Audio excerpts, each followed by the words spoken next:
Hello, I'm Dan. I'm Simon. And this is the Wikicast, a podcast where Wikipedia takes us to a random article each week and we talk about what we find. Simon, what are we talking about this week? This week, Daniel, we're talking about history of rail transport in Mozambique. Of course we are. Yeah, of course we are. Why would we not be talking about this? We've had a week off. Why would we not? A 2-week sabbatical, and now we're back strong with the history of rail transport in Mozambique. Because, of course, as you may well know, the history of rail transport in Mozambique began in the latter years of the 19th century. It was, of course, a Portuguese colony, and in the 1870s, there were initial plans to link the we've already get to the language section of this podcast, Lourenço Marques, now Maputo, by railway line with the area around Johannesburg in South Africa, which was a British possession. And then it basically went on. There's loads of different sections to this. It's actually a surprisingly long article for what is probably one of the most niche subjects. Thank you, Sean Connery. Jesus. Yeah, wow. In our history. What did you go to as Halloween? I went as Sean Connery's very attractive sister's daughter. It's pretty niche. Pretty niche. What's your favourite sport? I don't know, Sean. What is your favourite sport? Tennis. A book fell on my head. I can only blame myself. Yeah, nice. Hanging around with Dr. Jones has just sort of ruined this style of humour for us. I was like, do you like the Stopp? How do you like the Stopp? We've got Dr. Jones, who is the organ scholar at Exeter Cathedral, is a Scot through and through, and from Aberdeen, I believe. We never cease. Yes, we never cease in making fun of his accent, especially if he's playing the organ and he's kind of communing with the director of music, whether it be Michael or Tim Noon. Well, like via Ouija board. Yeah, exactly. They don't speak. They're connected at some kind of like subatomic level. They'll always be talking about which stops to have on the organ, and that you can refer to the kind of the number of feet on the organ. Do you have the 4 foot, the 12 foot, the 16 foot, blah blah blah? Except for Dr. Jones, it's foot, which is just the funny. I cannot. Can I borrow the 16 foot for a moment? Foot. I found you a sneaker. Very good. That you are very proud of that joke. So pleased. I remember that. Oh yeah. Peter cried for a bit. I mean, actually, so to tease later parts of the episode, we have a few other things which Dan is very proud of, which are going to come up in movie review. Very, corner. Very exciting. He's a happy boy. But of course, before we were talking about Scottish organists and their accents, we were talking about the history of rail transport in Mozambique. What would you like to know, Dan? I'm looking at this Wikipedia article. What would you like to know? What's the earliest track, did you say? The first railway line opened between Lourenço Marques, I'm probably pronouncing that wrong, and Rossano Garcia. It's Portuguese, so it probably is pronounced like that. On the 1st of March, 1890. Wow. And only for 5 years, that was the only one, as in like there was only between 2 stations, and then 5 years later, there was the rest of the line was opened up across the border to Pretoria in South Africa. Would you like to know the most ancient rail system? I mean, a fun fact for you. Rail. Okay, no, you're saying rail system, which means that it's not a steam-powered railway. No. I'm assuming. No, it's not. Okay, in that case, then, do you want to take a guess? Oh goodness. Guess the year. Can you give me a ballpark? It's ancient world. Oh really? Wow. Gosh, crikey. BC. Rail system. BC. Well, yeah. Thank you, Sherlock. Sorry. Babylonia. 600. Oh, okay, so that's too late for Babylonia. Where was that? Evidence indicates that there was a 6 to 8.5 kilometre long Diolkos paved trackway, which transported boats across Isthmus of Corinth in Greece from 600 BC. Wheeled vehicles pulled by men and animals ran in grooves in limestone, which provided the track element, preventing the wagons from leaving the intended route. Diolkos was in use for over 650 years, until at least the 1st century AD. So it was like a form of mechanical portage? Basically. Which is pretty cool. That's pretty cool. I had no idea that it was that early, because I was expecting it to be something mining related or something.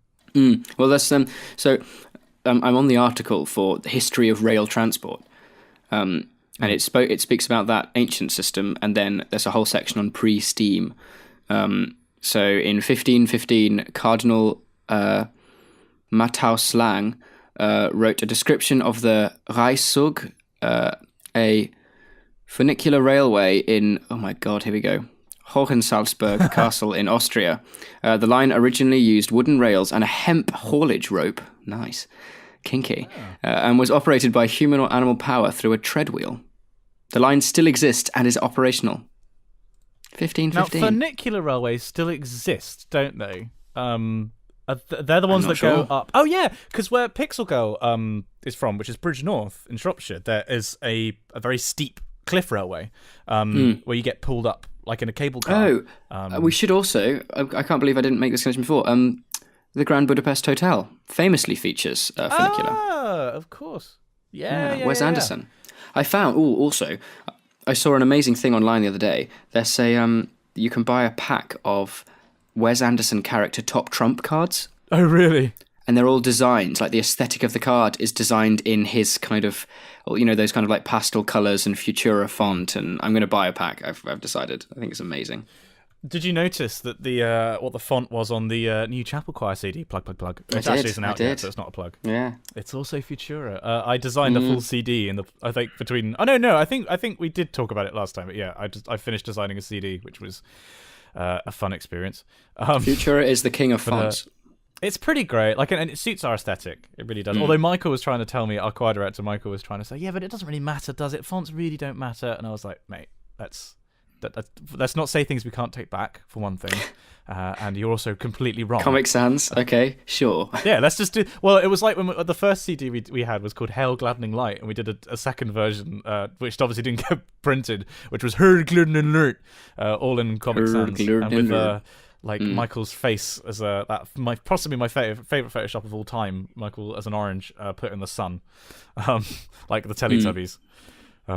But yeah, what I was going to say. So yeah, funicular railways. Because fun fact about Bridge North. In fact, on the article for funicular railways, there is a picture of Bridge North Cliff Railway. If you're curious about what it looks like, Bridge North was where Hitler was going to put his headquarters for his occupation of the UK. If the Nazis ever invaded the UK, that would be where Nazi HQ would be.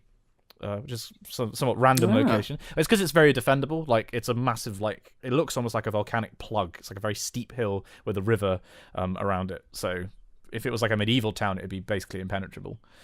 So Hitler was like, that's the one, because he was a notoriously sane person. But I swear there was another one. Oh no, it was a water railway. Were you there when Mum and Dad took? I know Liv was there. So Pixel Girl was there. Were you there when we went? It was nearby. I think. Didn't we try and eat there, and then we had to go somewhere else because it was busy? Linson and Lynmouth. Yes, that's right. Which was really, really cool because there were these two carts that go opposite each other. Like, as one goes up, the other one goes down, and it's powered by sloshing water around. I'm a bit of a railway fan. I was a massive fan of Thomas the Tank Engine when I was a kid, and I still have. I have Me too. That was my bucket of like tin models of them. See, I had the old. Can you remember the? You could get those. You could buy them anywhere, and kind of every household had exactly the same brand. It was those wooden railways. Oh yeah. Really, really simple, but oh man, they were the absolute best. And then I remember getting for one of my birthdays. I think I was probably 17, 18. No, I'm kidding. Like 3 or 4.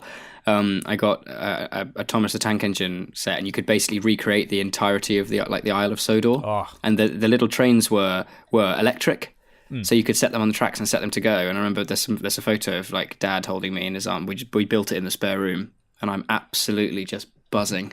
So cool. Because Dad and I had a model railway. He used to be really into it when he was a kid. So when I don't know, this was when I was sort of from the age of about 4, I guess, to the age of about 10. We had one in my room, which was built and building the terrain out of papier mâché and putting felt down for grass and fake trees and everything. And hang on. I should not have had that coat before we started. We also had Thomas the Tank Engine, double O gauge Hornby railway sets. So we had Thomas and Percy and Annie and Clarabelle. Yes, I still remember all their names after all this time. Always. Oh yeah, of course. Can't forget them. And then we had one up in the loft, which was amazing because it was like a wraparound one. You went up it was like a donut shape, with a massive mountain on one side of you, and then like a town on the other side. And in the mountain was all the sidings, and then with that was double O gauge, and then there was a smaller narrow gauge, so like the engines are like an inch long, which went up the top of the mountain. And there was like a transfer station, so you could pretend that like they were taking goods from inside the mountain to the town for processing, and then like taking them up the cliffs of the mountain on the narrow gauge railway. I loved it. I really, really loved doing that with Dad. So it was one of those classic like father-son activities, lots of happy memories. So I'm a big fan of railways. I'm just finding now a list of some of the fastest trains in the world. Okay, so you've got like the bullet train in Japan, obviously. You've got the TGV in France. There's the Chinese one. The Shanghai Maglev was relaunched this year. Yeah, I remember that happening, actually, because Maglev is... 267.8 miles per hour. Yeah, well, that's what happens if you don't touch the ground. It's, That is magnetic levitation. insane. Yeah. Well, because did you ever play Transport Tycoon? I know you would have watched it. No. I watched it. I played Roller Coaster Tycoon personally. I was looking for something a bit more serious and kind of like a real kind of management game. Of course. Well, I mean, I remember playing a Roller Coaster Tycoon, Zoo Tycoon, and then Transport Tycoon, because I brought it up because within that, for those of you that don't know, you're a tycoon of transport companies, and one of the sets is like trains, and so you can build traditional tracks, in which case you go from steam to diesel to electric trains as you kind of go through the years, because it goes from like 1950, I think it starts, maybe 1900, and then after that you have monorails, and then you have maglevs. So from a young age, it's like I was completely aware from like, I don't know, age 6 or 7, I was like completely aware of magnetic levitation as a concept. I was like, looking back, that was definitely not normal. But they also made a really cool sound in the game. They kind of made like a sound. It was like very, very Star Trek doors opening kind of sound, but we know it because it's the Yogscast Jingle Jam do it every year, which is one of our favourite. It's coming up, actually. It's not long. It's 2 weeks until the Jingle Jam. Oh my gosh. Yeah. That's so exciting. Oh, it's going to be amazing. This is probably more of a public safety announcement, really. If you are a gamer and you're listening to this, for one, if you don't know who the Yogscast are, they're a group of YouTubers who do amazing stuff. We love their stuff, and there's like, I don't know, 20 channels or something crazy in them now. But they do every December a live stream for the whole month of December. They'll stream every day, and it's from like 2 p.m. until like midnight. It's really amazing. And they're raising money for charity. It's a heroic effort. Yeah, it's truly heroic. They're raising money for charity, which varied over the years, and I think they've raised last year. It was over £2 million, and in total it's like 5 million, which is crazy. It's something like that. And the way that they raise money is they do a humble bundle, which is available year round as a service where you basically pay a small amount of money and you get lots of games at a discount. But their humble bundle in December is very special because you get so many games, like 30 or 40 games, and I think is it £25 or $25 that you get them all? I think it's $25. Yeah. So it's incredible value for money because you get stuff that, it's worth like $300 or $400 if you were to pay full price for all of it. And because it's such a kind of, developers know it's such a good cause, you get some kind of A-list games appearing on there for just comically cheap. Yeah. Just to kind of, the money there, I wonder how much did they raise last year? It was like 2.1 million. It was something crazy because they do the live streams, and so people will donate to the Humble Bundle, and then you get all those games, and that's like if you can view it as a business transaction, really.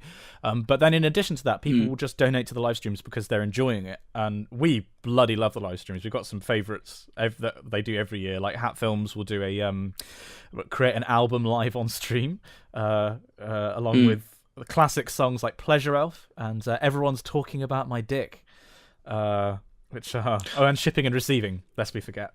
But then, they'll also do stuff like, I don't know, Jingle Cats, where they'll just watch shite YouTube videos and chat about it for hours and hours and hours. And they also do a Dungeons and Dragons The Choose Your Own Adventure books. Oh yeah, the adventure books. Which are my mate, because I used to read those as a kid. The Forest of Doom and the Warlock of... What was it? The Warlock of something Mountain? But now Mountain, I think, or something. A new one has been written, and they actually have references to the Yogscast in it, which is really cool. Yeah, which is I hope amazing. they do that one this year. The final total last year were $2,577,801 was donated by 86,573 people. Christ. It is amazing, and it does, and it's like Oxfam. It goes to Médecins Sans Frontières, End Polio Now, Special Effect, which is an awesome little charity that helps kids with disabilities be able to enjoy games, basically. So it's Games really, Aid. Yep. Oh, yep. Games Aid. The last year's charities included Mental Health Foundation, Cancer Research UK, International Lesbian, Gay, Bisexual, Trans and Intersex Association, Whale and Dolphin Conservation, Special Effect, and Games Aid, as well as a new option to choose a charity of your choice. Yeah, and if I remember rightly, you certainly could in previous years, you could sort of donate an amount of money, and then you had sliders for how much you wanted to go to each charity. Which was pretty cool. But yeah, so basically this is a massive advert for them. It's going to happen in 2 weeks. And if you are a gamer, you should definitely check it out at the Yogscast Twitch. And they'll be uploading stuff about it on the YouTube channel soon, I imagine. And if you just like entertainment, and if you like our sense of humour, highly recommend you check it out. There'll be like a streaming schedule on their subreddit. Or you could just tune in on the Twitch on a given night and just see what's going on, because it will be something, and it will be kind of amazing. That's the best thing. There were times last year we'd just come home and we wouldn't realise that there was a really good one on, and then we'd switch it on and go, yeah. Yeah, it's the Hat Films doing Dungeons and Dragons, or the Star Wars one. That's amazing. So and that bundle, 60 games, DLCs and items were sold in the bundles, with 2 new games or items being added every single day. So it really is, if you're keen on your games, or you're not and you want to kind of branch out, this is the best way to do it, because you'll get the sheer kind of breadth of games for the price that you'll be, price you'll be paying is incredible. Yeah, definitely. So we talked about that for quite a while. Sorry if you are bored about gaming, but this is our podcast, so fuck you. Something that happened yesterday, Dan. We should probably talk about this because we're a current events podcast, of course. What happened in your beloved Australia last night? In Australia, there was a vote, a kind of a poll before the kind of the official before the official votes go through, to see whether the kind of nation of Australia as a whole would be supporting gay marriage. Yeah, this doesn't enshrine it into law, is that right? This was like a referendum on, what the public intent is. It still has to be signed into law. Yeah, it was a postal survey. So I think, it says 61.6% of people in favour of allowing same-sex couples to wed. The Australian Bureau of Statistics has said, which is fantastic, which is really good, and I'm very, very, very, very proud to be an Australian on when I heard that news.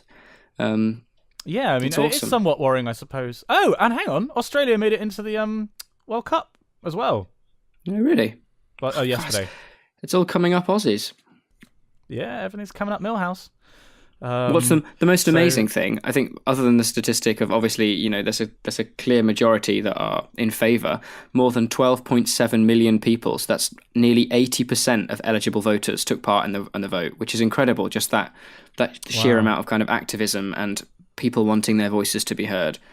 It's definitely a topic that you have a strong opinion on one way or the other, I think. I think if anybody's opposed to it, because I think it'd be fair to say that basically everybody we know and we would talk to on a daily basis wouldn't have a problem with gay marriage, apart from possibly one northern organist that we sometimes see. But, if you are opposed to it, you're very vehemently opposed to it. There's no middle ground when it comes to this issue, it seems. So that doesn't surprise me in a way, but it is also somewhat worrying that, like 39% or whatever it was of people still oppose it, but at least it's the majority that are now in favour. So good on you, Australia. Yeah. A friend of mine, actually, who is on, he does campus, like radio, at the University of Melbourne. He's a very good friend of mine called Jack. He made a really, really good post yesterday about his thoughts before the results were announced. I'm just going to read you a quick extract because I thought it was really quite poignant. He said, "On the scene reporting. Yeah, I wanted to jot down my thoughts on the results of the postal survey being announced tomorrow. Firstly, I'm trying to remain hopeful that it'll be resounding yes, but if it's a no, then please support LGBTQ+ friends because they'll be hurting at the knowledge that they live in a society that doesn't see them as equal. Secondly, and more importantly, if it's a yes, that's great, but the fight is far from over. The plebiscite has thrown a ton of hateful rhetoric at the LGBTQ+ community, and the only possible upside to this is that our allies and people on the fence have seen just a glimpse of how much hate comes their way. What they, maybe you, don't see is the hate we experience all too often. Me and some friends start walking down the street last night, and we're being called faggots. As a small example of this, marriage equality is just the first step in a larger societal acceptance issue. Not to mention, the bill has to still be passed through Parliament, and if one of the proposed by James Patterson has anything to say by it, who's one of the MPs, it has a potential for further attacking of the rights of LGBTQ plus people, which I thought was really true. So it wasn't kind of tainting the news, but it's saying as kind of like, this isn't going to be we've got it, problem solved. It's one step in a long kind of battle. We're in the same position that people who read the Daily Mail were in when the Brexit vote was announced. And they were all like, oh yeah, we're going to get out. And all of those fantastic EU regulations that keep us safe are going to be repealed overnight. And then nothing happened. And that's still, I mean, again, to be topical, it's going awfully, isn't it? They still haven't kind of agreed on a final bill for the UK to pay, but it's going to be just insane.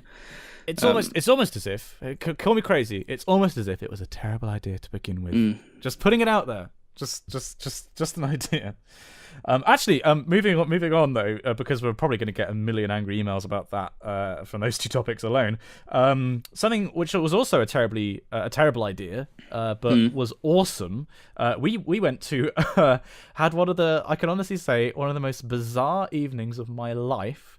The other weekends, we went to a place called Ottery St Mary, and what happens in Ottery St Mary, Dan?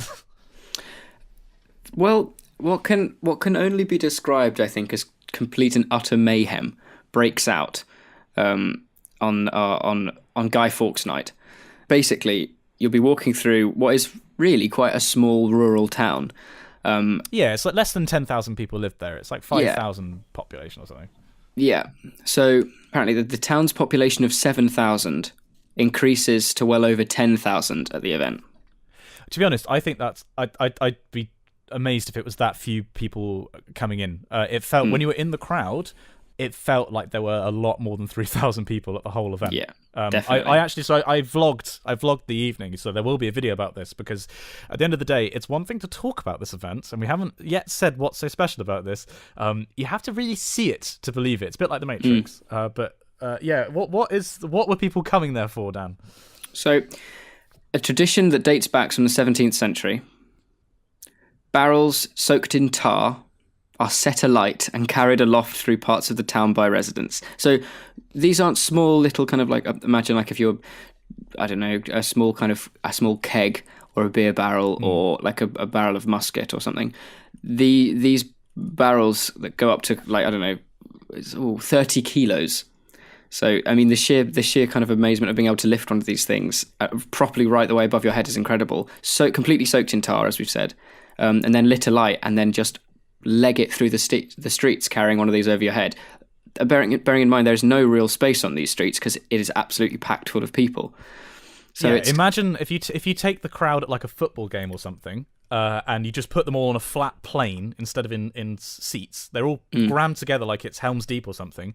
There is just a dude with a barrel literally on fire. The man is basically as close to being on fire as it is possible to be without becoming a Human Torch, and he's just running through. But then there's the changeover, right? Because we should say that the people who carry the barrels are residents or have been residents of Ottery St Mary for generations. But then they transfer the barrels by basically just... Well, they basically wrestle, don't they? Yeah, you've got to fight for your right, not to be free, as a Les Mis joke there, or to party, to pick up the torch, as it were. It was unbelievable. I'd never been before. No, neither me. And I'd never seen anything like it. You don't realise the sheer size of the barrels, the sheer amount of fire. I mean, it's a pretty dangerous event, to be honest. The other thing to mention is there is basically no health and safety whatsoever. And to their credit, they will put on the sign saying, if you don't like crowds or loud noises or fire, this isn't the event for you. Just don't. There was an amazing sign we saw as we were leaving that just was it looked like a normal road sign that was going to say like beware, zebra crossing in 20 yards, but it just said warning. Blazing tar barrels, and you're like, oh yeah, just in case you missed those things kind of herring up and down the street. It was just incredible. because there will just be these guys running, and there are no like safety barriers or anything, or even any security. There are just people running with flaming barrels, and these things are like 4 foot across and like 2 or 3 feet wide. Just running. And people getting within inches. When I was filming, one of the guys stumbled a bit and came towards me, and I realized just how close he was. He was like 2 or 3 feet from me. You could feel it was close enough to feel the heat on your face as they ran past. If you go, if people want to have a quick look at what it's like, either YouTube tar barrels, or you can go to my Instagram.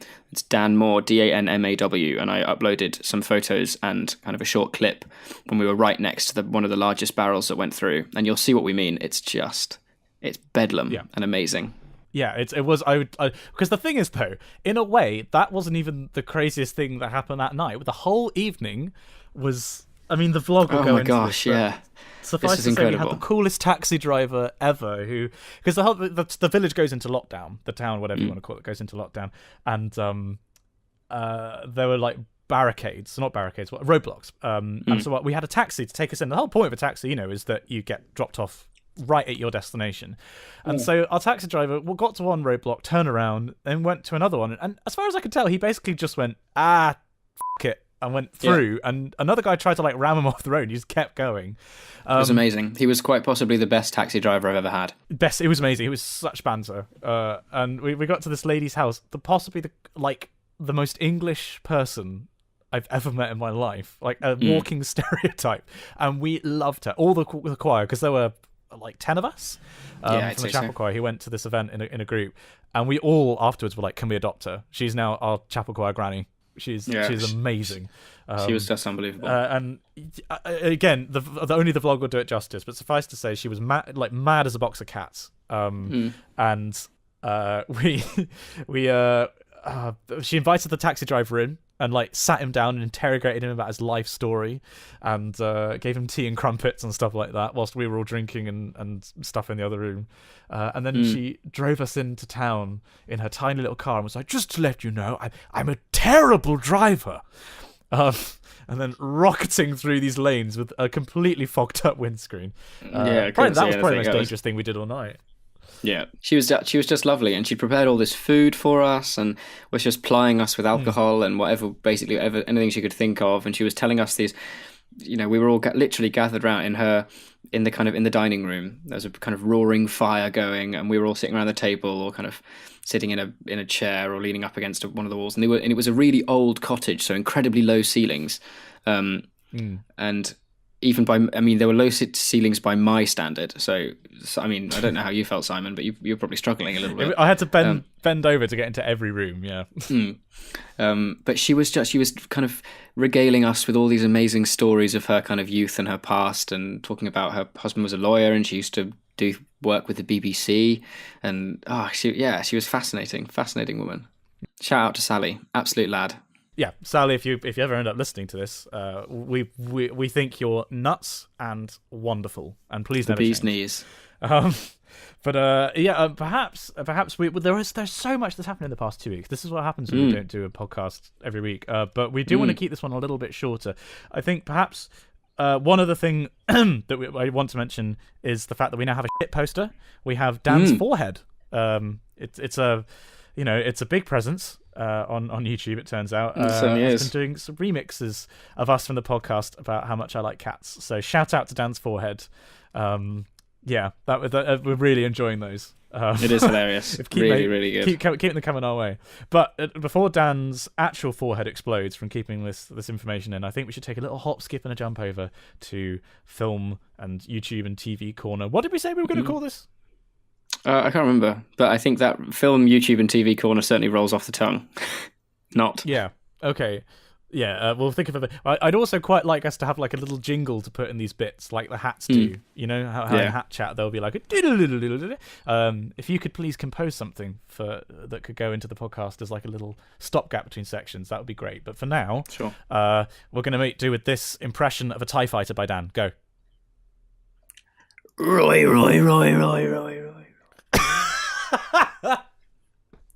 You're This is a reference because Simon is convinced he can do the best impression of a TIE fighter. That impression involves him saying the word Roy over and over again. Right. Several things. So I mean, we're now in the corner, so we can. No, not right. Roy. Well, I'm not convinced that it's A, I'm not convinced, and B, it's definitely not the best impression. And C, I swear there's 2 shots, and please back me up on this. Email us at spongyelectric@gmail.com with this. I swear there's 2 or 3 shots where the TIE fighter is going away from you, and it does make a sound that sounds like Roy. It's not quite like that. It's like a kind of sound. Yeah, that's pretty good.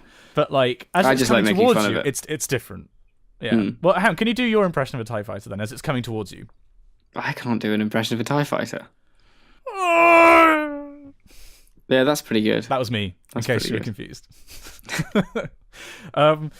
Yes, well, actually, that's a slight... Oh, that's not a spoiler, that's a teaser. There's something related to Star Wars coming out on my channel if I can get it ready in time, because thesis is very intense. But also, I'm nearly finished. I didn't tell you this, mate. I've last night, I left work at midnight, and I have almost completely finished the second and last results chapter of the thesis. So now I just need to write a summary of that chapter, do one more plot, and then write a conclusion, which is 4 or 5 pages. So I'm really close to getting the whole thing complete, and then it's just subject to supervisor's comments. But so it's really intense, but there is something I'm working on in the background about Star Wars, which is I'm really excited for. But what is your news? What happened to you this week, Dan? Because it's the most Dan thing that's ever happened.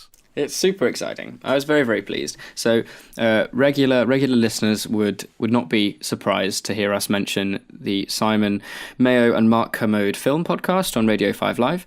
It's really excellent. You've never mentioned this before.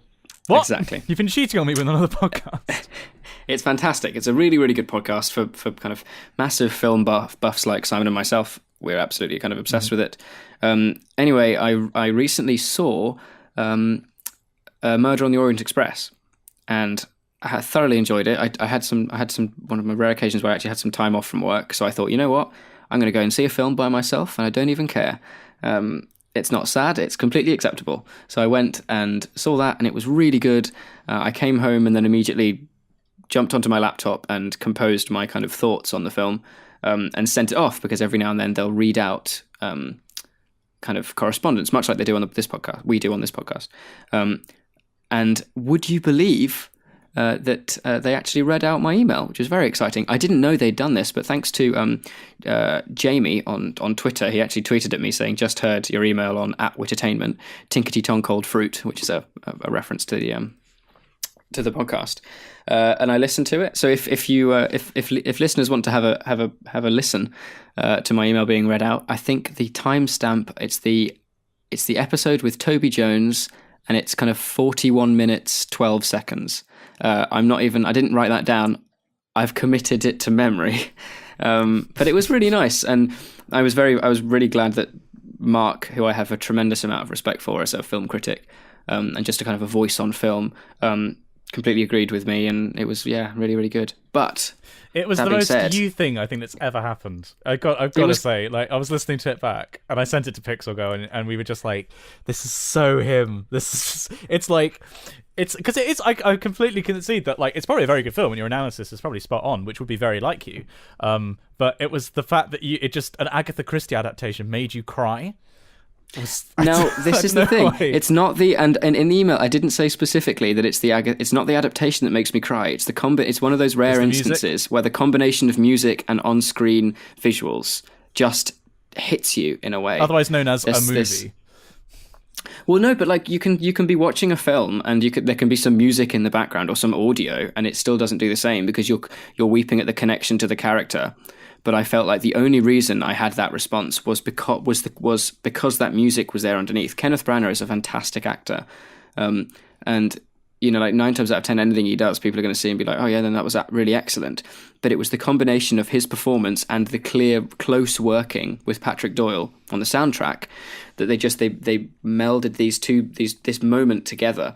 And the music was the glue that kind of, honestly, it was just incredible. I think you would even for a cold, unfeeling person like yourself, you'd watch the film and be actually, you know what, that was really, really good. It is something that if I get the chance to, if I'm on a plane, perhaps sometime in the very near future, Ooh. Ooh. Can't talk about that. Ooh. Yeah, I'd like to watch it. I would like to. I am just, as I said before, I am very, very busy at the moment. But yeah, I would like to, because I do like a lot of the people in it. Not least one of our faves, Daisy Ridley's in it. Along with, who else is in it? It's got an amazing cast, hasn't it? Yeah, it's got Daisy Ridley in it. It's got hang on. Murder on the Orient Express cast. We have the likes of Kenneth Branagh, Johnny Depp, Daisy Ridley, Michelle Pfeiffer, Judi Dench, Penelope Cruz, Josh Gad, William Dafoe. What about his cousin, Willem Defriend? He's much nicer. Derek Jacobi. It's just it's like, honestly, it's incredible. The cast is superb. Yeah, and it's directed by Branagh as well. Who was the cinematographer? I don't know. Talk amongst yourselves. That's one of my. Sorry, listeners. I've just sent Dan off into the archives. That's funny. There's no planet in the archive. Haris Zambalukos. Not a name I know. Is there a wiki So he for did him? Cinderella 2015, which Branagh also directed. Yeah. The first Thor film. Mamma Mia. Right. Okay. I know exactly what this film looks like. Eye in the Sky. No, you're kidding. No, deadly serious. Oh. Wow, that film keeps coming back. Yeah. It's a gift that keeps... For God's sake, guys, if you haven't seen Eye in the Sky, you really need to lock yourself in a dark room and Superb watch film. it. Wow, okay. No, I definitely want to see it. But something else which you saw recently, which we actually talked about in the podcast before, was Thor Ragnarok. I did. I went and saw that Now, what did you 2 nights ago. Here's the thing. Oh, here we go. Pull up the chairs, kids. I went in wanting to. Ed and I went to the Odeon. We grabbed some bevs. We had a 4-pack of beers to share, a load of kind of sweets and chocolate and goodies like that. Sat down, and all I wanted to do was sit in a dark room, watch a film, and kind of switch my brain off. I saw Thor. I did exactly that. I enjoyed it. I thought it was a good film. It was very fun. I don't think I thought the balance didn't work. It was trying to be too comic, which then jeopardized the moments of seriousness. I also thought that the story, the off-world story, as in the off-Asgard world story, when they're on that kind of the crazy kind of junk planet and they're meeting all these weird aliens, and that was so much more interesting because it was quirky and weird. Oh God, it really was. It was so much better, and then it almost felt like there was an obligation to return to the classic. Oh, but there's a big baddie and it's going to destroy everything, and we're going to have to team up and try and take it down. And it was all right. The performances were good. It was shot well. It was written well, but it just felt really hammed on and formulaic, which is disappointing because I thought the film was a really good step in the right direction as to what comic book films should be, in that it wasn't taking itself too seriously. The kind of the monologuing to camera that Thor was doing, and I thought it was funny. Again, to mention Mark Kermode, he has something called the 6 laugh test, whereas if a film is calling itself a comedy, there needs to be at least 6 out loud laugh moments, and it far excelled that. It was a really funny film. A lot of that would have to do with what's his name? New Zealand director Taika Waititi did What We Do in the Shadows. Yeah. His character Korg. It was really, really good. But it was lost by that kind of miscommunication of what the film kind of genre was trying to be. Would you agree that the opening third, where Hela, the Cate Blanchett's character, is introduced, would you agree that third is particularly weak? Yeah, well, I don't think the third itself is weak. It's made to look weak by the rest of it. Right. And that's what I mean by balance. I don't think any of the film is poorly written, and I don't think any of it's explicit, just kind of like, oh, that's just not particularly good writing or filmmaking. I think it's all fine, but because of the combination of the two and the two differences, it makes other elements, it makes those Hela moments look weaker than they actually are. But I just think they are objectively. I thought the introduction of her character and the way that Doctor Strange, that whole section on Earth, like basically everything, the very beginning with Thor in the lava planet, with the demon, I thought that was fantastic. I was like, yes, this is brilliant. I'm going to really enjoy this film. And then from that point, basically until he arrived on the junk planet, I thought was really quite bad. It definitely felt. I think if I was to give it any criticism, it felt the pacing was wrong. You could tell that they were trying to really kind of like, look, we've got places to be. Let's just get rid of this kind of expository section. Yeah, I mean, I don't know. It was a good film. I really, really enjoyed it. I thought it was, I enjoyed it, and like I say, I think maybe my enjoyment was somewhat tempered by my company, whereas you went with Ed, who, for all his faults, is good fun to go to movies. Oh no! Oh God, did he talk like last time? No, it was very good actually. This is a PS. This is right. This is a public announcement. Anybody who talks during movies, I just want you to take just take a moment, step back, and literally f*** your own face. It is not okay. Okay. Don't talk during movies. That's an amazing thing. Again, this is the last time I'm going to mention Kermode and Mayo, but they have a film code of conduct. Yes. Which is, it's called Wit-Attainment's Code of Conduct. I'll provide a link in today's description of the podcast so you can go and see it. I'm going to quickly run through them now. No eating of anything harder than a soft roll with no filling. No one wants to hear you crunch, chew, or masticate in any other way. Nachos cause special offence and are of the devil. No slurping of drinks. You already drunk a 5-litre flagon of... popcorn allowed? It's just... Popcorn? Oh yeah, of course, popcorn's fine. But you don't really crunch popcorn, do you? Really? It isn't the quietest thing. It's not like eating a soft roll, but it's still pretty quiet. And for me, the popcorn is an essential part of the cinema going experience. Yeah. No, I think popcorn's completely fine. They said no slurping of drinks. You've already drunk a 5-litre flagon of pop. You don't really need the melting of ice too. You're not a 6-year-old. No rustling of super high-density Russell-O-Matic extra Russell bags. No foraging of any kind. If you're going to need it during the film, get it out beforehand, which I totally agree with. No irresponsible parenting. So if it's your 5-year-old doesn't want to come to see a 12A, be considerate. No mobile phone usage. Not even on flight mode. Just keep it dark, keep it black. We don't want to be seeing like light coming up. No kicking of seats. No hobbies. This includes knitting, drug dealing, model aeroplane assembly, fighting, having sex, and updating Facebook. No arriving late, which that really annoys me. No talking, and oh my god, there was a quite a large group of, I would say probably early 20s, early kind of mid to mid 20s people. Maybe 7 of them came in about 15 minutes into the adverts, and they just didn't shut up. Right. I mean, thankfully they hushed down when the film, the aspect ratio changes, and you're like, oh, the film's about to start, and you get the BFC guideline. It says like, this film has been approved for blah blah. And then they shut up, but it was just like open talking as if they were in a bar. I'm like, you don't. It's dark in here. You're in a cinema. Also, and no shoe removal is their final rule, which I completely agree with. In a cinema, yeah, I'd agree with that. Yeah, I think if you're in your own home, a lot of these don't apply. But no, Ed has been a particularly egregious breaker of rules when it comes to film. There was an amazing. Are you going to talk about the popcorn incident? Oh no, what was the popcorn incident? We went and saw. Now I think it was Guardians of the Galaxy 2. We were sitting in it was in View, one of the big screens. And we were there with there were quite a lot of chapel folk. And we'd seen, it was the midnight release. And we were sitting at the back, and Ed, he got up midway through the film and needed to go to the bathroom, which is another thing that pisses me off. Like, a forward plan. It's like you're going on a car journey. You wee at home. Come on. Anyway, he got out to go, and to try and like not draw attention to himself, he was bent quite low and quickly ran down the stairs in the centre aisle to get out so he wasn't going to get in the way of people. What he didn't realise was, because it's very dark and he can't see anything, the speed at which he was taking these stairs meant that if he bumped into something, things wouldn't go well.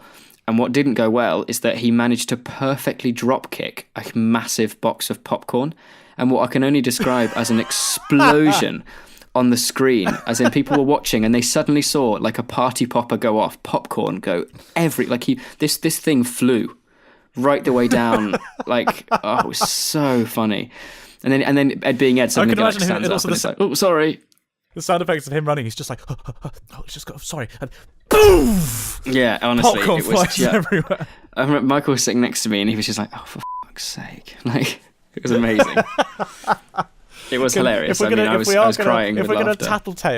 If we're going to tattletale about cinema stories, we have to mention, I can't remember what we went to see. It was just the two of us, though. We went to see something I remember in View this. again.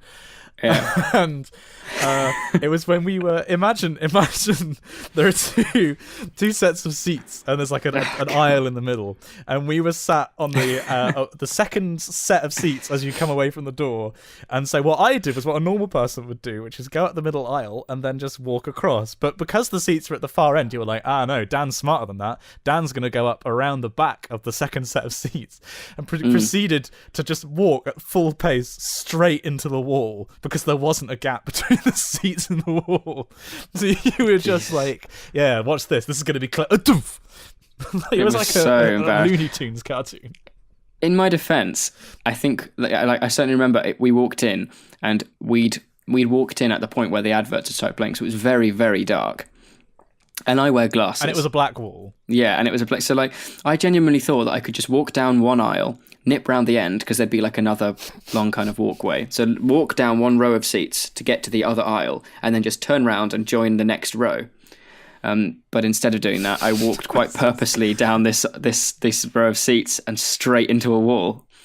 It was so purposeful. There was just like no hesitation whatsoever. You just properly face planted into this wall. It was like Mrs. Weasley had given me instructions to walk through 9 3/4. The worst thing was then when you had to come back around and then just do what I'd done in the first place. The long walk around the row of seats. The walk of shame, yeah. God, it was very embarrassing. Oh dear. But no, Ed does sometimes talk. It was when we went to see Star Wars, and he just talked throughout, and I was like, Ed, shut up. Like, people don't need spoilers, but the film's been out for ages. I swear at one point he literally went, "Oh, this is the bit where Han Solo dies," and I was like, Ed, shut the fuck up. Like, this is not okay. No. Oh my goodness. Okay, but moving from the big screen to the small screen, where you can't walk into walls as easily, we have now both seen all of Stranger Things. I'm right in saying that, aren't I? Yeah. Yes. What would be your brief review of the season, Dan? I thought it was absolutely brilliant. I really, really thoroughly enjoyed it. I thought to see how much the kids have grown up, their performances were superb. I thought that I really, really enjoyed the story. I expect going from a point of it's being led by characters who are familiar with the Upside Down, and that almost makes it scarier because they kind of know what they're dealing with now. Just the actual and the filmmaking aspect of it too. It looks gorgeous. It's just really, really well done. And I, again, no news to anyone, the final episode when they're at the school dance, and I was like, I just said dance. What the hell's going on? Sorry. Dance. When they're at the school dance, was just lovely. It was really sweet. And I was like, oh, I got a little bit emotional. Well, of course you did. You cry when the toaster pops up. It's true. It's true. You're just like, it's the number 3. It's just the right amount of brown. But if I was to review the season, I'd say it definitely wasn't as good as the first season in my mind. And I know that Pixel Girl, for example, disagrees. She thinks this one was better. I think basically because it's not new. It's the first one. People had a problem with it because it was derivative of things like E.T. and stuff like that. But I think this one was unimaginative in that it didn't really develop any more mythos than the first season, if you know what I mean. Like the first one, you had the mysterious energy company, and there was the new Upside Down, what the Demogorgon was. Whereas this time it was like, oh, they're demidogs. They're it's like it's the same stuff, and it's the same shady energy stuff. And yeah, now there's the twist that there's number 8 as opposed to in addition to number 11. Incidentally, this season 7, was darker, I thought. I don't know about that. Yeah, maybe a bit more mature, but I don't know if dark is the right word. I feel like the kids have grown up, like you say. And incidentally, where did they get these kid actors? Because they're so good. Every single kid actor in this was phenomenally good, and particularly Will Byers. So good. And in fact, every performance in this, I thought Winona Ryder was better in this because it wasn't so shrill. Every single scene. Have you seen my son, Nemo? Have you seen my son? Everybody was really good in this. But yeah, episode 7 where 11 went to the city and joined a post-apocalyptic punk gang. That was terrible. That episode was really not good, I didn't think. Yeah. I thought also Sean Astin. Oh, bless him. Yeah, he was great. Really good. I couldn't believe what happened. I'm not going to say because I had it spoiled for me. Because really? Because you saw it. When did you watch it? I finished it maybe last weekend. So it was really quite soon after it came out, whereas I'd waited for like another week, so the spoilers had filtered out onto the internet. But okay. Yeah, so it wasn't such a surprise to me. I mean, to be honest, I didn't get emotional at any point during this season, apart from maybe a little bit of the dance at the end, when, you know, I was just like, oh, it's all happy, and, you know, this is like the kind of happiness that I didn't have as a kid, and, you know, it's just like, oh, bless him. And then it's like, oh, the shadow monster's still there, but it can't get in, so what's the point of showing it? Yeah, I don't know. I rate this as a good season. I really enjoyed watching it, but it definitely wasn't as good as the first one. I don't think. I'd if I was to give this a rating out of 10, I'd probably give it like a 6.8 out of 10, maybe. I don't know. Maybe that's a bit harsh. I think of the two of us, I'm the harsher critic, possibly. You definitely are. I think it's. I'd give the season 1 probably like an 8.7. Yeah, I'd agree with that. I think I'd agree with that rating. I'd give the second season like a 7.6. No, I think, okay, if season 1 was 8.7, I'd give this one a 7. It's definitely not deserving of anything lower than a 7. I think I'd put it as a 7, maybe, if not slightly below a 7. Because I did really enjoy it, and as you say, the cinematography is great, the music was great. Really loved the music in this season. And what else was really good about it? Yeah, like I said, the acting was great. I feel if the primary criticism is King Steve and Dustin, the best characters in the show, when they were doing their buddy cop thing and talking about hair products, I was like, I want a whole season of this. This is amazing. Yeah. Sorry, you were saying? Yeah, I was gonna say if kind of like I agree with you in the criticism that it wasn't as good as the first season purely because it's not like a new concept. I can't think of anything else that would lower the score that dramatically for it to be lower than a 7 or just a 7. Because if it's not new, they can't do anything about that. That's not like constructive criticism, is it? Really? Yeah, I do completely get that. I think it can be constructive criticism in the sense that they basically just returned to tropes not tropes. They returned to concepts they'd introduced in the first one, rather than expanding on them. I don't think really a lot of expansion happened, if any, really, in this season in terms of the mythos of the show. I would have much preferred to see it take. Maybe not going into the Upside Down, but following up the energy company and go the higher ups and follow the Matthew Modine character and go along that route, and maybe, you know, like introducing other psychics and, you know, there being that. Well, they said that Papa's actually alive, didn't they? Yeah, which made me think, right, you know, why not develop that as a plot? I don't know. I feel like, basically the meta structure. Probably because they want to save that for season 3. Yeah, but they have to, presumably. I feel like the meta structure of this season wasn't. Not that it wasn't innovative, but it just wasn't. I don't think it was as gripping, for one thing, and partly yes, that is because it's not new. But I feel like, they needed to expand on what they've done rather than just rest on their laurels. I'm trying to think of a movie which is kind of similar, like a sequel where they just kind of went back into the same old thing. I don't know. I'm not a very good movie critic because I can't think of anything. But that's Thor: The Dark World. I haven't seen Thor: The Dark World. That's kind of the same. That's why I thought Ragnarok was so good, because it did subvert. Also, there was, I think, was it Winter Soldier for Captain America? Oh no, that was excellent. That I found really underwhelming. Oh really? I thought that was that's probably the best movie in the Marvel Cinematic Universe. I thought that the Winter Soldier was fantastic. No. What didn't you like about it? It just felt like too samey. But the first Captain America was terrible. This is a superhero film. Yeah, but it was the first one. So it's got that. It can you know, it can rest on its laurels, and it's telling a new story, and it's got, you know, it's got to be able to do something that might not be particularly kind of groundbreaking just to set it up. And then the second one came out, and I was just like, it just didn't feel particularly kind of intuitive for a superhero film. It's like, oh, it's a superhero film, so like we follow this formula, and but it was a superhero film. Like the performance is very good. The filming was very good. But it's a superhero film that's basically as if it was written by Aaron Sorkin. It's like a West Wing, House of Cards, or political thriller with a guy who's just a bit stronger and a bit faster than everybody else. Like, I don't know. I really I think enjoyed the category I think it fell into it fell short in that it took itself too seriously, and I can't stand that certainly with a comic book film. The problem with Marvel, and the problem with that I'm going to anticipate for Justice League as well, is that it's a fantasy film, but it's set in a kind of universe that we consider real.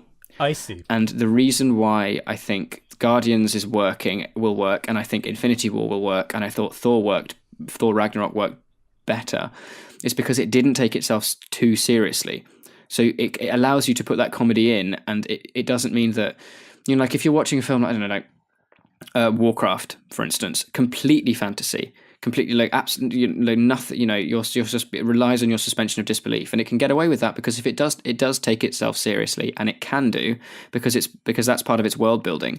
With Marvel films, the world building's already been done for you because a lot of it is set on Earth, or Earth plays a fairly important role, and there are humans in it who are meant to, you're connected to the film in that sense. So when you see that it being taken too seriously, it's like, well, I don't, all the time. Obviously, there needs to be serious moments, but those moments of comedy and humor make it more real. It's like the thing that reminded me of Thor Ragnarok the most, or sort of vice versa. It reminded me most of Flash Gordon. Because it's a campy sci-fi film in that it doesn't take itself seriously. It's gaudy, and it's like, it doesn't take itself seriously. I think there's room in the genre for both. I think Guardians 2 is I loved both Guardians films. But because they are a little bit silly. Spider-Man: Homecoming is by far the best. I think is the best film in the Marvel Cinematic Universe. I think it was very, very good. I don't know if I'd call it the best. I think they're all. There's at the end of the day now, there's so many films that they're very, very different. And I don't know if you can honestly compare something like The Winter Soldier, which is, like we said, like a relatively realistic political thriller with a superhero, almost a little bit more like Watchmen. It's a different approach to the storytelling, isn't it? Yeah, as opposed to something that is a bit campier. I'd be interested to know our listeners' views on this. In fact, if you have an opinion, do write to us at spongyelectric@gmail.com. But I think for now, perhaps we have bored you with our discussion of films, because we have talked about that for quite a while, sorry. And maybe we should go to Correspondence Corner, which is going to be accompanied by Dan's best impression of Chewbacca. Chewie, we're home. We're in the inbox. Would you like to... Chewie. Easy, Chewie. Easy boy. Would you like to read our first email? We've got an email here from Ketchera. It says, Dear Messrs. Claw and Mark, a long-time reader, first-time caller here. Apologise in advance for how long these sentences are going to be. I've been wanting to write for a while, but didn't really have anything interesting to contribute other than just saying how much I like the podcast. However, Simon, a couple of episodes ago, you mentioned really liking Gustav Holst, and I'd like to share a little Holst link with you guys. Holst taught at 2 girls' schools in London, both of which I attended, not while he was there, obviously. And so I've always had a bit of a soft spot for him. For one term, I actually had form meetings in the special room built to his specification in my sixth form. There was a debate as to whether the double windows, think retrofitting of internal glazing, that gets done to listed properties, were meant as soundproofing or as extra insulation to help with his asthma. But either one is a pretty good anecdote, anyhow. I was while I was also there, I got to play his St. Paul Suite in the same school orchestra he wrote the piece for. Wow, that is cool. That is very cool. More generally, thank you, Simon, for your PhD vlogs. Binge watching them last spring helped me feel confident enough to accept my PhD offer to research repair of heritage in earthen buildings. Well, wow. Hey, congratulations. That's cool. Although the techniques I'll be testing have applications in modern buildings too. I'll enclose a link to the relevant article if you're interested. In particular, it was great to see it's possible to do other things as well as a PhD, and I'm involved in University Fencing Club, the Olympic sport, not making enclosures, and I'm also a keen swing dancer. Cool. You sound like a very cool person. It's not routines, they're all making it up as they go. Godspeed on the thesis rewrites, but try not to kill yourself with overwork. Also, don't worry about being old. I have a friend in second year of PhD, and she's 29. Yeah, I actually get quite a few emails from people who are worrying about being too old to do PhDs. Like, it doesn't seem there's really an age limit. Like... Yeah, I don't know. I also do feel old because I spend so much time with undergraduates, like Dan, and I feel very, very old by comparison, considering that this year I'm nearly 10 years older than this year's freshers. It's quite depressing. It's crazy. She also says, Dan, you are the best, despite your dislike of cats. Your forehead is a thing of beauty, and I'm so glad you and Simon are doing this regular podcast together, because I always like the vlogs that you're in the most. Oh, thank you. Although although I have almost zero interest in gaming, I sit through these bits because your conversations are such a great balance of serious discussion, life updates, and of course, quality non-content. Sorry about the stuff about the live streams then. God, this was a struggle for you, this episode. Jeez. Also, the fanfics are pretty top-notch. To answer the question about where people consume the podcast, I tend to listen on a Saturday morning before or while I walk by the river to fencing training. All the best, Ketchera, aged 22 and 11/12. Oh, Brilliant Katura. compound fraction there. She says the stress is on the middle syllable, Katura. Ah, Katura. Oh, it's a very cool name, actually. I like that. P.S. Guests could be cool, but not every episode, as I think they'd be able to slot into general conversation rather than interviewing them formally. And P.P.S. Part of me wants to start a vlog about my PhD life, but I don't really know don't want to show my face / lose anonymity. Any advice, Simon? I think it is possible to do vloggy type stuff without showing your face. If you want an example, CGP Grey, who has never shown his face publicly, although I know what he looks like because I met him. I'm not saying, and I can't tell you over a podcast because that's not how images work. But he did a vlog when he was in Las Vegas, and he didn't show his face at all. So it is possible, and I think Vihart is another example who does science content and doesn't show her face. Basically just with your hands. You can make it a stylistic choice, and it makes it instantly recognizable that it's one of your vlogs.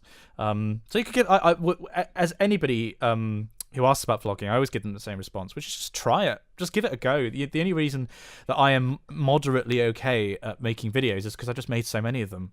You learn from mistakes, so just try stuff. And you can try those ones and not necessarily make them public. Exactly, yeah. Try them and do and get used to the process. And it might be cool to do kind of a vlog style where you record your narration in post in kind of one sitting. So it's almost kind of like you're narrating what's on screen, but from like behind the camera. Yeah, but which would probably kind of lend itself towards a shorter vlog format. So maybe kind of like a short 5-minute video where you put some more kind of effort into the actual kind of the editing and the kind of the choosing of shots and things, and then you narrate afterwards. This does actually remind me of my current viewing obsession on YouTube, which is a YouTuber called David Bull, who's a Japanese woodblock printmaker. And in his older videos, his videos are about carving and about the art of the print, but he will include stuff about his sort of life in Japan. And he does it, as Dan says, where he will film a bunch of stuff and then narrate over the top of it. It's actually quite a relaxing watch. So maybe check out some of his stuff, some of his earlier stuff where he does the sort of life in Japan segments for inspiration. There you go. We next have an email from James Munford and his sons. Dear Messrs. Clark and Moore, rolls off the tongue, I completely agree. I too loathe people who take an age to get to the point in their email, so do my best to spare the pain of having to dissect an essay for which you never asked. Thank you very much. We don't actually, I think most of our readers are pretty brief when it comes to their emails, but it's very appreciated that you're so considerate of us. Thank you, James. Thank you. On the point raised by Simon in the most recent podcast regarding his feeling of separation from the readers and their experience on the other end of the podcast in simply recording, editing, and releasing the pod into the wild each week, I thought I'd give an example of what the process is like in being a reader of the Wikicast. So this should be interesting. Oh, handy. It'd be interesting to see how accurate this is for the rest of you out there. For all you lovers out there. So James says, I commute from southeast Essex to central London every day for university, being an undergrad English student at King's first year. So in my many hours spent pissing around on trains, you can imagine the number of podcasts I get through. I must say, of all the drivel I've subjected myself to, yours is by far the finest. That's a real Excellent. Badge of honour. We might actually have to put that on the website if we ever get a website. It is, however, sparse. Having your favourite podcast also be the most inconsistently available, frankly, one off on occasion. Right, not that bad. We've missed a couple. I think we've missed like 3 or 4 weeks in total. And also we definitely missed one last week. Sorry, James. We're not that bad. To your credit, you are on a commendable streak at the moment. Thank you. And whenever a week is missed, a quick glance at Simon's Twitter to see his psyche deteriorating at the hands of a thesis is admittedly consoling. So, it's understandable. My point is that loving the podcast is like being in a long-distance relationship. Whenever it's here, the sex is great, but having to wait sometimes 2 whole weeks for it leaves a sour taste in the mouth. Honestly, if you're in a long-distance relationship and you're only waiting 2 weeks at a time to see your partner, that's fine. When you're dating somebody who lives in another country, it's more like 2 months. This brings me onto the subject, however, of boldface guests. Yes, yes, yes! Guests are a must, not because you two are on your own are insufficient. I could sense Simon's dismay at the prospect of having to dilute his limelight by a further 16.7%. Oh, gosh, I mean, come on, I'm the star of the show. But because by pulling a Hank and John and having guests on during weeks when one of you are preoccupied, you could solidify the regular schedule. I'd be more than happy to listen to a Moore and Guest / Clark and Guest podcast during an intermission of Simon gouging his eyes out in front of a screen of computer code. Or Dan, well, singing or whatever it is he does, rather than go Wikicast list for a week. Final notes, dogs, most definitely not cats. Very true, James. Very true. Well, I don't know about that. The whole thing about guests is, I mean, really, it's more of a problem when I can't do a week than when Dan can't do a week, because I'm the better better host. But also more importantly, I'm the one who edits these episodes. I think it would probably be fair to say, Dan, that it would take you quite a while to edit one because it's not something that you're used to doing. Probably, yeah. I mean, it would mean that if I was doing something with another guest, it would be easier to do it earlier in the week because we wouldn't have to try and find a time where we're both free. So it may work in that point. Also, I'm not entirely sure how about certainly maybe after Christmas. But with kind of my schedule at the moment, it's a bit terrifying. Much like it is with yours. But you can fly through these pretty swiftly. Whereas it would take me probably quite a while to get used to it. I mean, it takes me. Admittedly, last week was a particularly long one, but it probably takes me about probably about 3 hours maybe to do an episode. So it's much shorter than doing a video, but it's still a pretty considerable amount of time. But yeah, so the idea of doing guests when one of us isn't available is great in principle. Basically, I think in future, if Dan is unavailable, maybe I will invite somebody on. But the converse probably won't work, unfortunately, purely because Dan needs more time to. Well, for one thing, Dan needs more time, full stop. But Dan needs time to get used to editing. Because I have done it, frankly, for so long that I'm a bit of a wizard now.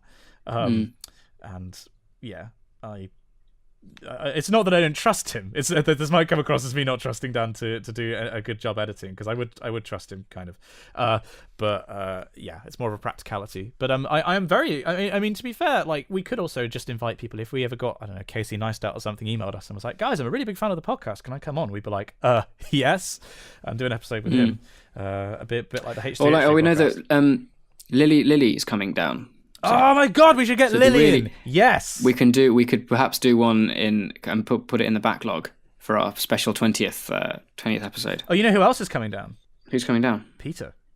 Oh yeah. Now, dear listeners. Oh man, what if we got Lily and Peter? Well, we did a 4-way. I feel like that would be carnage, frankly. That'd be amazing. Yeah, Lily and Peter, for those of you who don't watch my YouTube channel, are two of our favourite people. And hoo boy, yeah, that would be a fun episode. That would be really, really fun if we can get those two involved. So yeah, oh man, that's an idea. But yeah, so thank you very much for your email, James. We are thinking about these things, and guests is definitely something which we are toying with in our minds. He's also signed off with signed James Mumford, 18 344 487th, which I can only assume. Actually, that's a very odd fraction. That must be to account for the number of hours during a day, which I particularly like. But he has also included 2 postscripts. P.S. The idea that Simon is a dog and Dan a cat is a revelation, and Dan proclaiming, I don't think I'm a cat at all, in the most cat-like manner possible was hilarious. You really did, mate. You were very cat-like. Yeah. No, I remember listening back to it and going like, oh my God, that's actually completely spot on. And then a postscript. I realise now that I did in fact write an essay. I hate myself, don't worry. Well, we don't hate you, James. Thank you very much for your email. Not at all. We've got an email here from Lindsay. Dear Mr. and Mrs. Claw and Mark, as email is long overdue, and to kind of surmise the first paragraph, she's just saying how much she enjoys the podcast, which is really, really nice. She says it brightens her week immeasurably and has resulted in far too many grins and snorts of laughter in public/quiet study spaces. The tangents are the best part, don't regret them, which is very, very nice.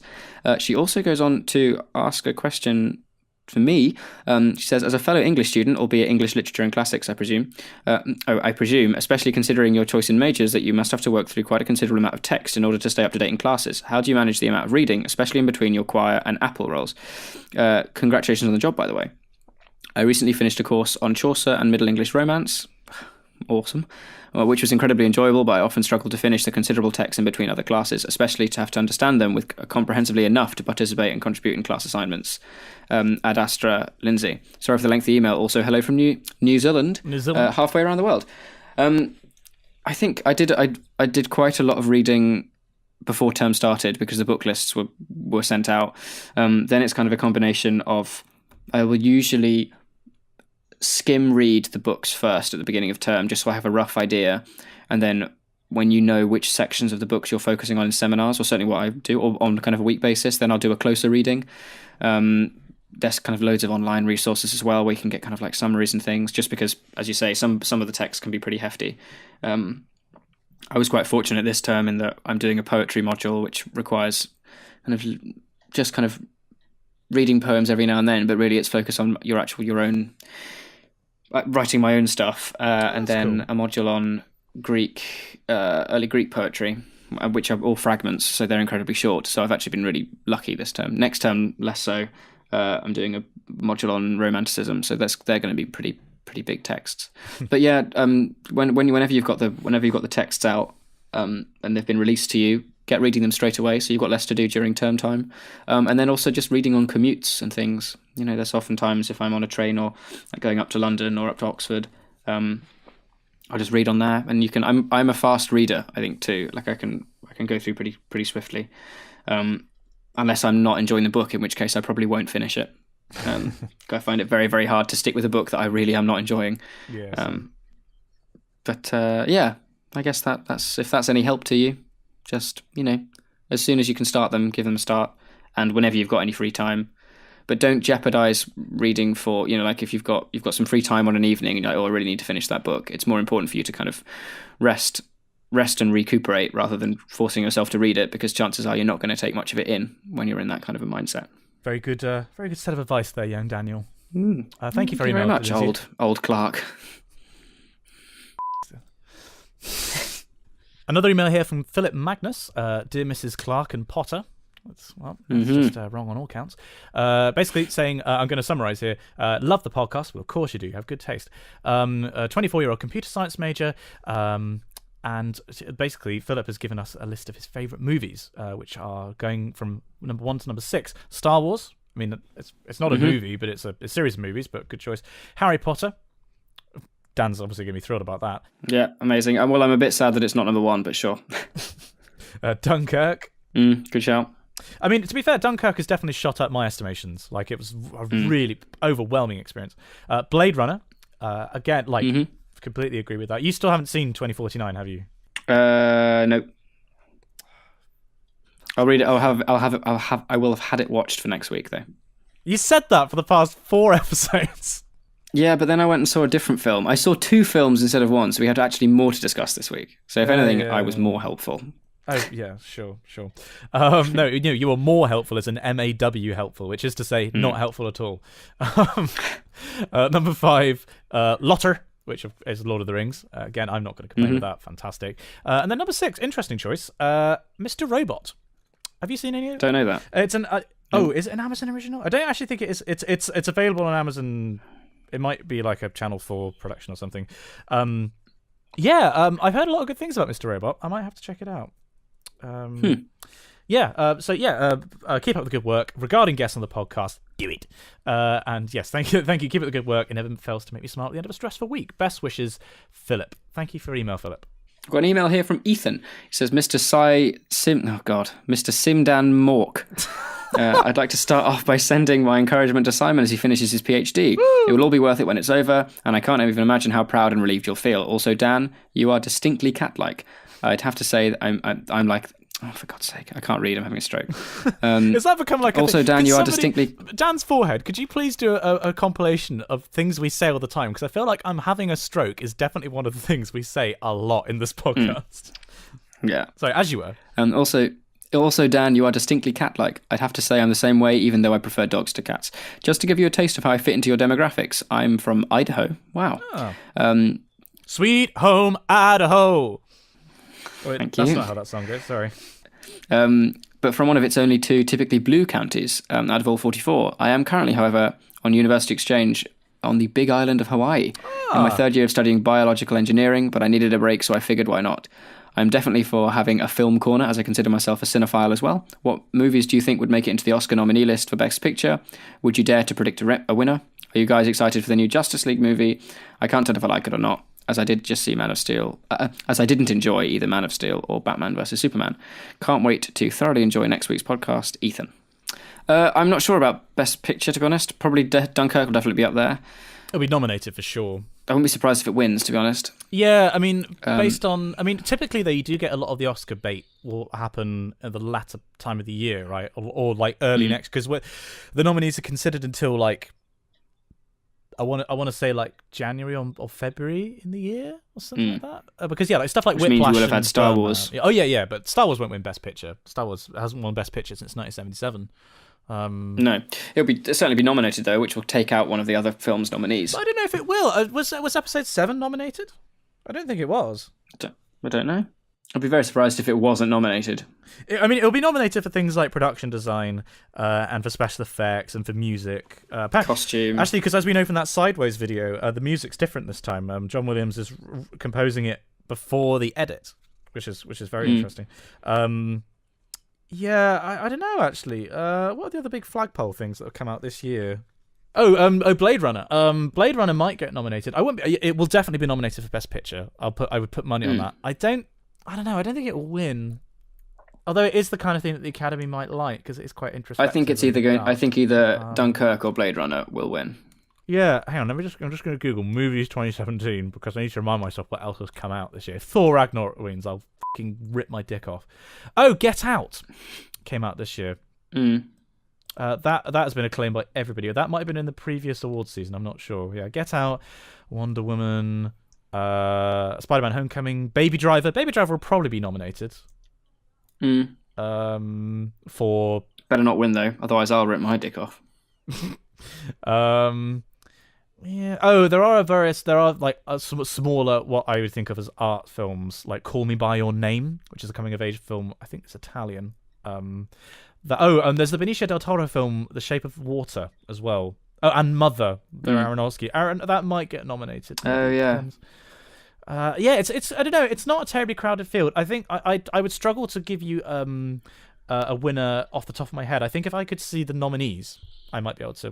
Maybe we should do that. We should do a whole episode just before the Oscars where we predict, and then grade ourselves on how accurate our predictions are or were. Yeah, that'd be good. Yeah, it's not as crowded a year as in previous years, like when it was like Whiplash and Birdman. I think that was 2014, when it was like a really crowded season. This year's not as bad, I don't think.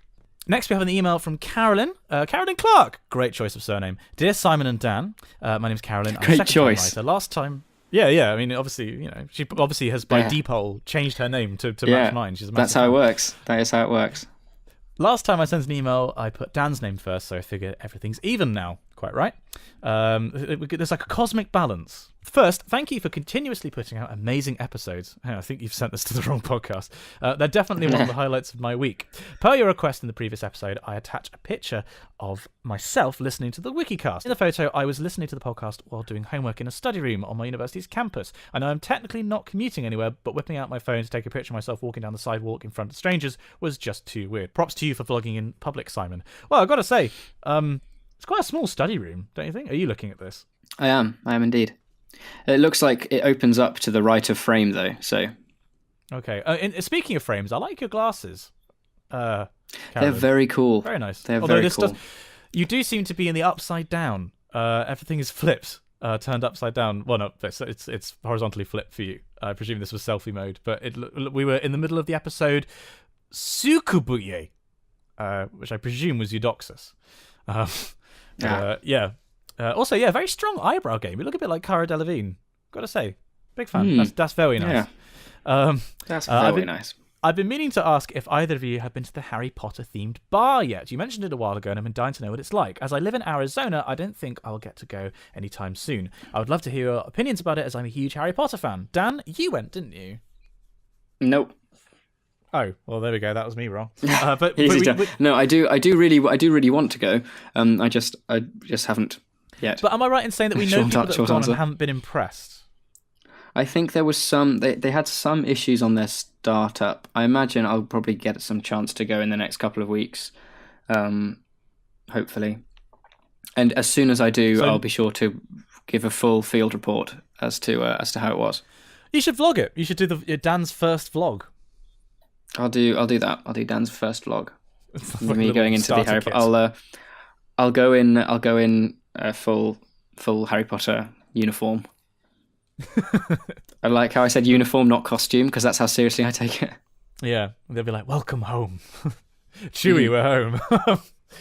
But so to answer your question, Carolyn, neither of us have been yet. I would quite like to go before I leave Exeter after handing in. So that's not long, but hopefully in the near future. Thanks again for the laughs, Carolyn, aged approximately 22.1287 years old. I like that. That's good. Cool. And then lastly, we have an email from Catherine Rees, who's in the GNS Society, actually, one I co-MD and vocal coach. She says, "Dear Dan and Simon," nice order, Kat. "Following your latest podcast, I have a few questions that I'd like to be answered. One, okay, we're going to fly through these, Simon. Ready? First thing that comes into your head. Okay, right, hit me. What's your favourite colour of paper to write on? Come on, hit me! Sorry. What's your favourite colour paper to write on? White. Okay, I prefer like a cream actually, but it's not particularly practical. But it's just very pleasant to write on. That's going to be taken out of context. If you were reborn as a root vegetable, what would it be and why? Turnip. Ooh, a Swede. Because as far as I can tell, Swedish people seem to have a lot of fun. 3 to be or not to be. Okay. 3 to be or not to be. I mean, that is the question, but I think the correct answer is fair, because I know Kat says fair all the time, which is why she signed off as fairies.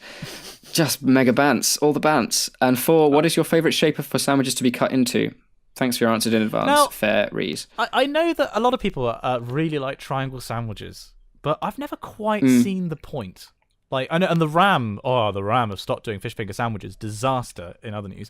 But I'm a boring physics student. Triangle sandwiches work. Like, it's a better crust to filling ratio. It's better to hold in the hand. I'll give you that. But like, I don't know. I prefer rectangular sandwiches. I feel like non-perpendicular angles just weird me out. No, I like triangles. I mean, I often don't go to the lengths to actually cut my sandwiches into triangles, but you know. Ooh, you'll throw back to when you used to live in this house. Can you remember how excited I used to get when I'd cook the amazing spag bol recipe I found, which is my favourite thing ever? Yes, I do. Yes. Yeah, I made one yesterday. Oh, does the house smell amazing? It smells so good. It still needed about kind of an hour and 20 minutes because it's one of those kind of low and slow recipes. So it's actually just been going at the moment, and it smells. The house smells incredible. Low and slow, the name of Dan's sex tape. I'll provide a link to my favourite spag bol recipe. Yeah, that's true. I'll provide a link to the recipe. That's true. It's amazing. It's such a good recipe. So, Simon, what have we learnt today? Well, Dan, we learned about the history of rail transport in Mozambique, apparently, which began in the latter years of the 19th century. We really didn't talk about this for very long. I mean, we did talk about trains. We talked about funicular railways and about us having trains as kids and Thomas the Tank Engine. That early 600 BC... portage method, kind of system, which is very, very interesting. From there, we talked about the Aussie gay marriage vote. Congratulations, Australia. We did. We talked about the Ottery tar barrels. We did. The insanity of men just being on a flame. And then we talked about movies for too long. Yeah, Kermit and Mayo. They read my email, which I was very, very happy about. And then most of today was Film Corner. Yeah, a lot of it, and then we had some very good correspondence this week. I've got to say, I mean, we talked about a lot this week, and if you have an opinion on any of it, do send us an email. Particularly if you think Dan's talking at his arse about the Winter Soldier, I'd be very keen to hear from you. Sure. But yeah, no, good. Likewise, strong if you agree that Simon's been massively, massively harsh on Stranger Things, then fight me, bitch. feel free to rip him to pieces. That's all for this week's episode. Don't forget to subscribe to us on your podcasting service of choice. You can like us on Facebook, and if you'd like to see our faces, check out our YouTube channel, Spongy and Electric. Railway timetables, Eggo waffles, and other thoughts on the show can be sent to us at spongyelectric@gmail.com. We would love to hear from you. Join us again for another tumble down the wiki rabbit hole, and we'll see you next time.